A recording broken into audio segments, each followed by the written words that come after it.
구독해주시면 앞으로도 좋은 영상으로 보답하겠습니다. 좋아요도 꼭 눌러주세요. 행복과 불행을 만드는 마음의 습관. 우리 대부분은 스스로 자신의 불행을 만들어내고 있다. 사회적 여건도 우리 불행에 대해서 적잖은 부분 책임이 있긴 하다. 그럼 어떻게 우리는 스스로 자신의 불행을 생산하는 과정에 종지부를 찍을 수 있을까? 방법은 간단하다. 우선은 습관적으로 만사가 뒤틀려가고 있다거나 그럴 자격도 없는 놈들은 떵떵거리며 잘 살고 있는데 그에 비해 훨씬 뛰어난 나만 공연히 고생하고 있다고 생각하는 등 부정적이고 소극적인 자세로 자신의 불행을 스스로 제조하고 있다는 사실을 명확히 이해하는 것만으로도 충분하다. 행복의 습관은 단순히 행복을 떠올릴 만한 생각을 하는 것만으로도 기를 수 있다. 우선 행복을 연상케 하는 생각의 목록을 머릿속에 만들어 두고 하루에도 몇 번씩 떠올려라. 만약 불행을 연상케 하는 생각이 마음속에 자리를 잡으려 한다면 그 즉시 생각을 멈추고 그것을 추방하려고 의식적으로 노력하며 행복을 연상케 하는 생각으로 대체하라. 매일 아침 일어나기 전에 이부자리에 편하게 누운 채로 행복을 연상케 하는 생각을 그려라. 그리고 당신이 하루 동안에 누릴 것으로 기대하는 행복한 일들을 마음속에 그림으로 그려라. 그 상상의 기쁨을 맛보라. 이런 생각들은 실제로 하루에 일어나는 일들이 당신 속에 그렸던 방향으로 전개되도록 도울 것이다. 아침에 눈을 뜨면 다음의 말을 3번 크게 외쳐라. 이날은 여호와께서 정하신 것이라 이날에 우리가 즐거워하고 기뻐하리로다. 옷을 갈아입을 때나 면도를 할 때 또는 아침을 먹을 때 이렇게 큰 소리로 외쳐라. 오늘 하루 멋진 날이 펼쳐질 것이다. 나는 오늘 일어나는 모든 일을 훌륭하게 처리할 수 있다. 지금의 나는 몸도 마음도 감정도 모두 양호한 상태이다. 살아있다는 것은 멋진 것이다. 나는 과거에 있었던 모든 일과 현재의 모든 일, 그리고 미래에 생겨날 모든 일에 감사한다. 하나님은 지금 여기에 계신다. 그분은 나와 함께 계신다. 그분은 나를 철저하게 지켜주실 것이다.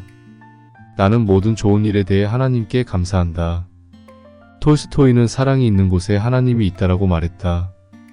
나는 그 말에 하나님과 사랑이 있는 곳에 행복이 있다라는 말을 덧붙이고 싶다. 하나님과 사랑이 있는 곳에 행복이 있기에 행복을 창조하는 실천적 원리는 사랑을 실천하는 것, 바로 그것이다. 매턴이란 친구는 참으로 행복한 사람이다. 그는 아내 메리와 함께 전국을 누비고 다닌다. 매턴은 독특한 명함을 가지고 다니는데 그 뒷면에는 그와 아내, 그리고 다른 수많은 사람에게 행복을 가져다준 철학이 쓰여 있다. 행복에 이르는 길. 그대의 머리를 증오로부터, 그대의 마음을 걱정으로부터 해방시켜라. 간소하게 생활하라. 조금만 기대하고 많이 베풀라. 그대의 삶을 사랑으로 가득 채워라. 빛을 발하라. 그대 자신을 잊고 남을 생각하라. 남에게 대접받고자 하는 그대로 남을 대접하라. 이 일들을 일주일 동안 계속한다면 그대는 놀랄 것이다. 쉽게 흥분하거나 화내지 마라. 인생을 효과적으로 살아갈 능력을 갖고 싶다면 쉽게 흥분해서 조급하게 화를 내거나 안달하지 말아야 하고 늘 평화로운 마음을 가져야만 한다. 가장 먼저 할 일은 당신의 걷는 발걸음의 박자를 늦추는 일이다. 우리는 의식하지 못하고 있는 사이 수많은 사람들이 빠른 속도의 발걸음을 맞추지 못해 자신의 몸을 망가뜨리고 있다. 사고의 성격이 속도를 결정한다. 흥분 상태에서 또 다른 흥분 상태로 무분별하게 급속도로 움직여 나갈 때는 그야말로 열띤 흥분 상태가 되어 금방이라도 감정이 폭발할 것 같은 고도의 흥분 상태에 빠지게 된다. 이런 몸과 마음을 쇠약하게 하는 지나친 자극과 흥분으로 타격을 받지 않으려면 삶의 속도를 늦춰야 한다. 지나친 자극은 우리 몸속에 해로운 톡소를 낳고 정서적인 질병을 야기할 뿐만 아니라 지나친 자극은 심신의 피로와 좌절감을 낳아 개인의 문제로부터 나라나 세계 정세에 이르기까지 무슨 문제에 대해서나 쉽게 흥분해서 조급하게 화를 내며 안달하게 만든다. 하나님은 서두르지 않으시며 천천히 완벽한 질서 가운데 움직이신다. 오직 지혜로운 자만이 하나님의 속도에 보조를 맞추어 살아나간다.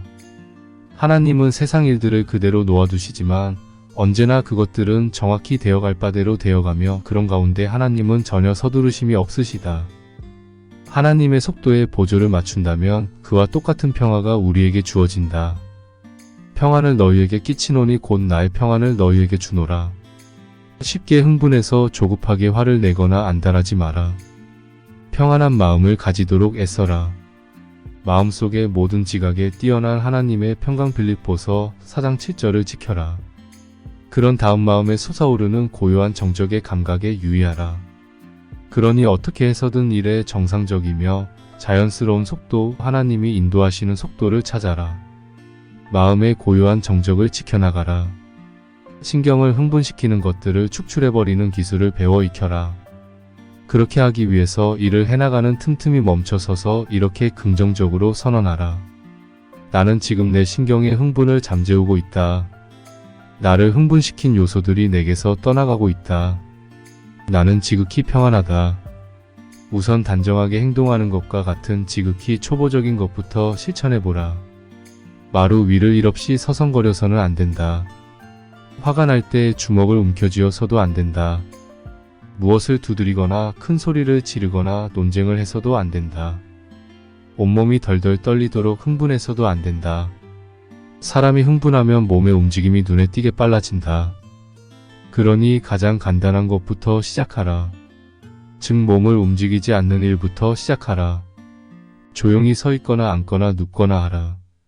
언제든 목소리를 낮춰 차분하게 말하라.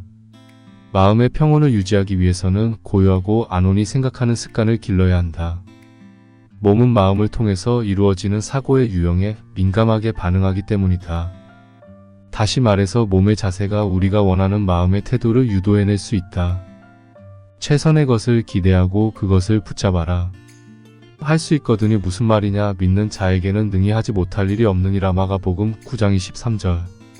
당신이 그렇게 믿기만 하면 당신이 원하거나 또는 당신이 원한다고 생각하는 모든 것을 반드시 얻게 된다는 것은 아니다.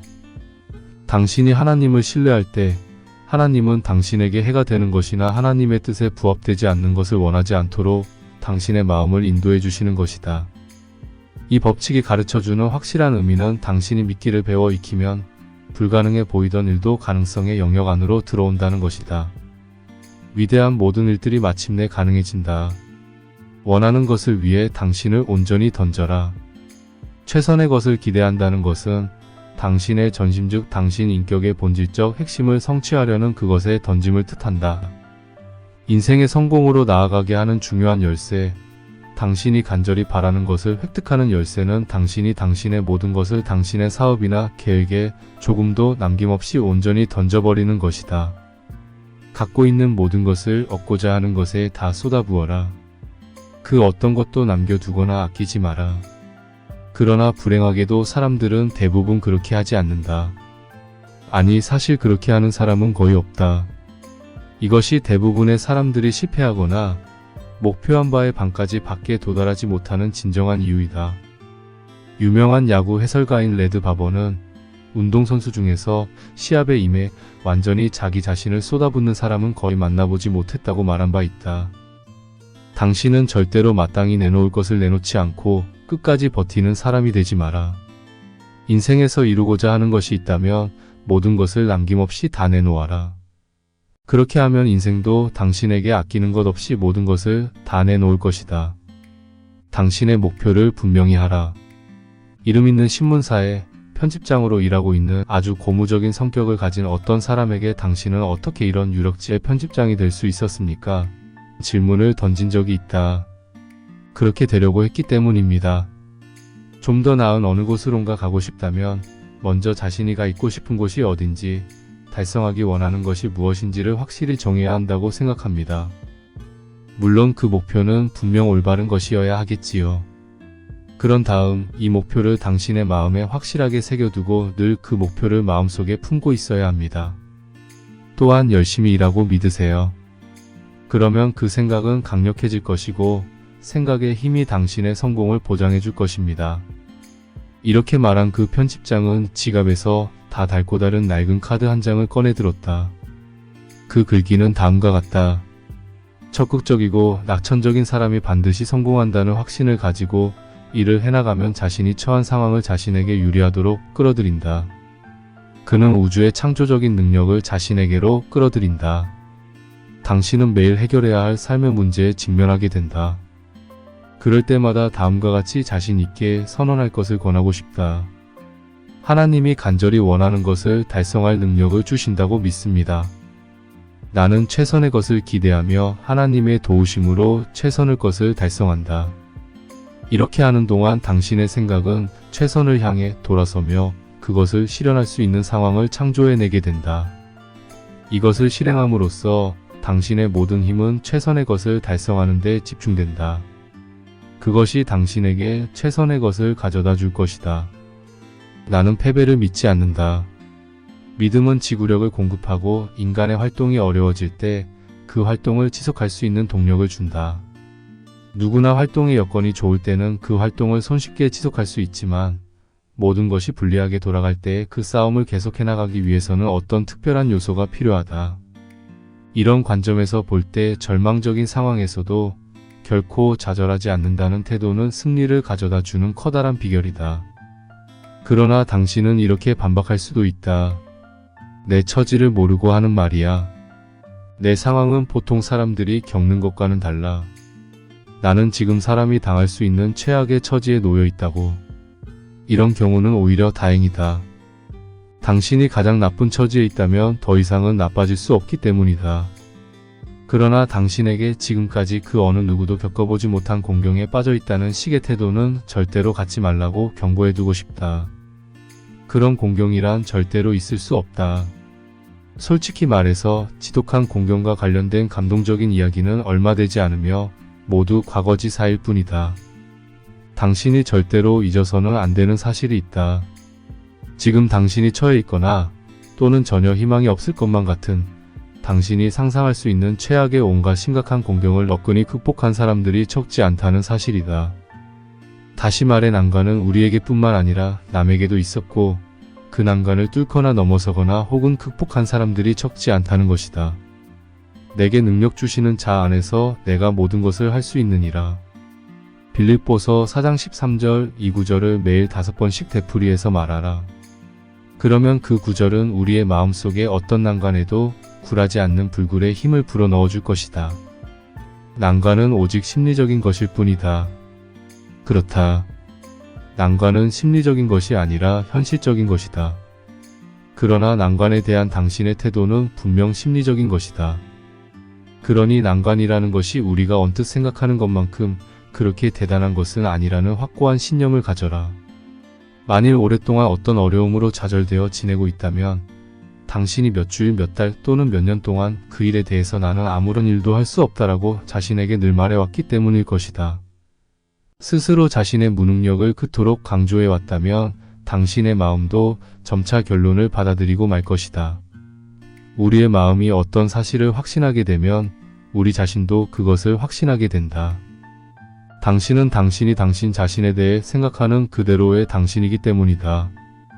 어느 세일즈맨은 이렇게 기도해서 16주 동안 방문한 거의 모든 집에서 물건을 팔게 되었습니다.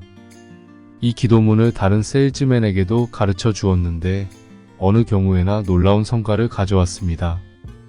기도문은 이런 것이었습니다. 나는 항상 하나님의 인도를 받고 있다는 것을 믿습니다. 나는 항상 올바른 길을 걷고 있다는 것을 믿습니다. 나는 길이 없는 곳에서도 하나님이 길을 만들어 주신다는 것을 믿습니다. 숱한 어려움 끝에 창업에 성공한 어느 작은 회사의 사장은 자신이 고안한 기술을 이용하여 큰 도움을 받았다고 한다. 그가 고안한 방법이란 것은 그의 책상 위에 커다란 상자 하나를 놓아두는 것이었다. 그 상자에는 이런 말을 인쇄한 카드가 단단히 고정되어 있다. 하나님과 함께라면 불가능한 일이 없다. 어떤 문제가 일어나고 예전에 그 패배주의적 경향이 작용하여 큰 어려움으로 커나가기 시작하면 그는 언제나 이 문제와 관계되는 서류들을 하나님과 함께라면 불가능한 일이 없다고 써붙인 상자 안에 넣어두고 하루나 이틀 동안 방치해둔다. 그런 다음 상자에서 그 서류를 꺼내볼 때면 어떤 문제라도 어렵지 않게 생각되는 것입니다. 참 신기한 일입니다. 라고 말했다. 이 경우는 문제를 하나님의 손에 맡긴다는 마음 자세를 하나의 소품을 이용해서 실천한 것이다. 어떻게 걱정하는 습관에서 벗어나는가? 걱정하는 습관은 선천적으로 타고난 것이 아니라 후천적으로 갖게 되는 것이다. 후천적으로 갖게 된 습관이나 태도는 고칠 수 있는 것이고 그렇기 때문에 당신은 당신의 마음에서 후천적으로 갖게 된 걱정이라는 습관을 씻어버릴 수 있다. 우리는 왜 걱정이라는 문제를 이처럼 심각하게 생각하는 것인가? 그 이유는 유명한 정신과 의사인 스마일리 블렌터 박사가 명쾌하게 지적해주고 있다. 걱정은 오늘날의 가장 심각한 전염병이다. 한 유명한 심리학자는 걱정은 인간의 인격을 파괴하는 가장 무서운 적이라고 주장하고 있으며, 걱정은 인류의 온갖 질병 가운데 가장 강교하며 파괴적인 질병이라고 주장한 의사도 있다. 걱정은 실제로 관절염의 원인이 되는 경우가 결코 적지 않다. 의사들은 재정적인 파탄, 좌절, 긴장, 염려, 외로움, 상심, 장기간의 병고, 장걱정거리들이 관절염의 중요한 원인이 되고 있다고 주장하고 있다. 한 의학연구소에서 평균 44세의 미국인 실업가 167명을 대상으로 조사해보니 그 절반이 혈압이 높거나 폐가 나쁘거나 궤양을 앓고 있었는데, 이들의 공통점이 바로 유난히 걱정이 많은 성격이었다고 한다. 이 사실은 주목할 만하다. 바로 이와 같이 걱정이 많은 사람들은 그 걱정을 극복할 줄 아는 사람들보다 오래 살지 못한다. 로터리언이란 잡지에 실린 당신은 얼마나 오래 살 수 있는가? 라는 기사에서는 장수하고 싶다면 평정을 지키고 교회에 다니며 걱정을 없애라라고 주장하고 있다. 조사에 의하면 교회에 다니는 사람들은 그렇지 않은 사람들보다 오래 산다고 한다. 인간의 장수를 연구하는 한 전문가는 100살이 넘도록 살았던 450여 명의 사람들에 관한 연구를 했는데, 남들보다 긴 수명을 누렸던 이 사람들은 분주하게 일했다, 만사의 중용을 지켰다, 식사를 가볍게 했다, 즐겁게 살았다, 일찍 자고 일찍 일어났다, 걱정과 두려움, 특히 두려움이 없었다, 마음의 평온과 하나님에 대한 믿음을 지니고 있었다라고 결론 지었다. 유명한 외과의사인 조지 W. 크라일 박사는 우리는 마음으로만이 아니라 심장과 폐와 내장으로도 걱정을 한다. 그러므로 그 걱정과 두려움의 원인이 무엇이든지 간에 걱정의 영향은 신체의 각 세포들과 조직들, 그리고 각 기관에 나타나게 마련이라고 말하고 있다. 마음에서 걱정을 제거하고 텅 빈 마음을 믿음으로 채워라. 걱정과 두려움을 당신의 마음에서 빼내기 위해 일련의 창조적 상상의 과정을 활용하라. 실제로 자신의 마음을 모든 걱정과 두려움들로부터 텅 비게 하고 있는 자신을 상상하라. 마치 고여있는 물웅덩이에 둑을 무너뜨릴 때 그 물들이 완전히 빠져나가는 것처럼 모든 걱정스러운 생각들이 흘러가 버린다고 상상하라. 이렇게 상상하는 동안 긍정적인 선언을 되풀이하라. 하나님의 도우심으로 지금 나는 내 마음을 모든 걱정, 모든 두려움, 모든 불안감으로부터 텅 비우고 있다. 이것을 천천히 5번 되풀이하라. 그리고 나는 내 마음이 이제 모든 걱정, 모든 두려움, 모든 불안감으로부터 텅 비어 있다는 것을 믿는다라고 덧붙여라. 그리고 이처럼 당신을 걱정으로부터 해방시켜 주시는 하나님께 감사하라. 그러나 마음을 텅 비우는 것만으로는 충분치 않다. 텅 빈 마음은 곧 다른 무언으론가 채워지지 않으면 안 된다. 마음은 절대로 진공 상태를 지속하지 못한다. 그러므로 마음을 텅 비게 했으면 다시 그 마음을 채워라. 믿음, 소망, 용기, 기대라는 생각들로 당신의 마음을 가득 채워라. 긍정적인 선언을 큰 소리로 말하라. 하나님은 지금 내 마음을 용기와 평화와 조용한 확신으로 가득 채우고 계신다. 하나님은 지금 나를 온갖 위험으로부터 보호하고 계신다. 지금 내가 사랑하는 모든 것들을 온갖 위험으로부터 보호하고 계신다. 하나님은 지금 나를 올바른 판단을 내리도록 인도하고 계신다. 지금 내가 이 상황을 뚫고 나가도록 지켜주고 계신다. 얼마 지나지 않아서 이 믿음의 생각들이 당신의 마음속에서 걱정을 밀어내버릴 것이다. 믿음은 언제나 걱정을 극복할 수 있으며 걱정이 감히 대항할 수 없는 강력한 힘이다. 하루하루 믿음으로 마음을 가득 채워나가면 마침내 당신의 마음에는 걱정이 들어설 여지가 없어진다. 바로 이것이 결코 잊어서는 안 되는 위대한 사실이다. 믿음을 자신의 것으로 지배하라. 그러면 자동적으로 당신은 걱정을 지배할 수 있게 된다. 지금은 세상을 떠난 내 친구 하워드 챈들러 크리스티는 화가였는데, 나는 지금까지 하워드처럼 삶의 기쁨과 즐거움으로 충만한 사람을 만나본 일이 없다. 그는 불굴의 정신을 가지고 있었으며 남에게 자신의 행복을 전염시켰다. 그는 이렇게 말했다. 매일 아침 저는 제 마음을 하나님으로 가득 채우는데 15분을 씁니다. 마음이 하나님으로 가득 차면 걱정이 들어설 여지는 전혀 없지요. 제가 사는 동안은 늘 그렇게 할 겁니다. 그는 위대한 진리를 체득할 줄 알았으며 그것을 단순화했다. 그가 단순화한 진리는 무엇인가? 그것은 자산의 마음속에서 나오는 것은 이전에 자신이 자신의 마음속에 집어넣은 것이라는 진리이다. 당신의 마음을 걱정의 생각들이 아니라 하나님에 관한 생각들로 채워라. 그러면 당신은 당신의 그 마음으로부터 믿음과 용기의 생각들을 되돌려받게 될 것이다. 걱정을 공격하는 전술을 고안해 효과적으로 활용한 한 실업가의 좋은 사례가 있다. 그는 참으로 걱정이 많은 사람이었다. 그는 걸핏하면 신경질을 부려 건강을 해치곤 했다. 나는 그에게 간단한 방법, 즉 하루가 끝나면 그날 하루의 모든 일을 잊어버리고 미래를 바라보며 또 하루를 살고 그러고는 하루가 끝나면 또 그것을 잊어버리는데 도움을 주는 간단한 방법을 시험해보면 좋을 것이라고 제안했다. 그는 이렇게 말했다. 저는 드디어 그 비결을 발견했고 확실히 그 비결은 놀랄만한 효과가 있었습니다. 그의 사무실 위쪽에는 달력이 걸려 있었는데 우리가 흔히 보는 한개월 단위가 아니라 매일의 날짜가 커다랗게 표시된 인력이었다. 그는 손을 뻗어 그날의 인력을 뜯어냈다. 그러고는 그것을 손으로 똘똘 말아 조그만 공처럼 만들었다. 나는 그가 손바닥을 펴서 그날을 휴지통에 집어넣는 것을 흥미롭게 지켜보았다. 그런 다음 그는 눈을 감았고 기도를 드렸다. 기도가 끝나자 그는 큰 소리로 말했다. 네, 저는 이렇게 기도했습니다. 주여, 당신은 저에게 이 날을 주셨습니다. 저는 그것을 바라지 않았지만 저는 그것을 받고 기뻤습니다. 저는 이날 하루 최선을 다했습니다. 그리고 당신은 저를 도와주셨습니다. 저는 당신께 감사합니다. 저는 조금은 잘못하기도 했습니다. 그것은 제가 당신의 충고를 따르지 않았기 때문입니다. 저는 그것을 부끄럽게 생각하고 있습니다. 저를 용서해 주십시오. 그러나 저는 동시에 몇 가지 승리와 몇 가지 성공도 거두었습니다. 그래서 저는 주의 인도하심에 감사하고 있습니다. 주여, 과오이든 성공이든 승리이든 패배이든 주님께서 주신 오늘 하루는 이제 끝났고 저도 그것과 함께 끝났습니다.